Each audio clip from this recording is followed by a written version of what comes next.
Heroine చేద్దాం అనుకున్నాను. ఏంటి నువ్వు హీరోయిన్ అవుదాం అనుకున్నావా? మరి నా గురించి ఏమనుకుంటున్నారు?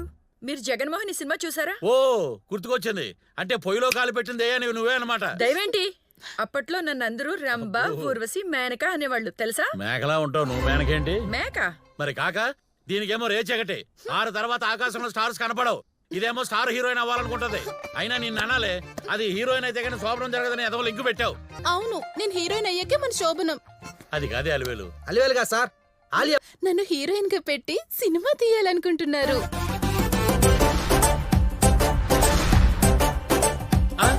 ఎంత దరిద్రంగా ఉన్నాడండి ఈడేమన్నా వివి వినాయక్ అనుకున్నావా? వినాయక చవితి పందిట్లో డప్పులు వాయించుకునే వాళ్ళ ఉన్నాడు. అది కాదండి, ఆయన చెప్పిన స్టోరీ చాలా బాగుంది. మీరు అంటే నేను ఇచ్చేసుకుంటాను. ఇచ్చేస్తావా ఏంటి? డేట్లే మీరు ఒక 2 కోట్లు ఇస్తే చాలండి, మేము సినిమా స్టార్ట్ చేసేసుకుంటాం. ఒక్క ఛాన్స్, ఒకే ఒక్క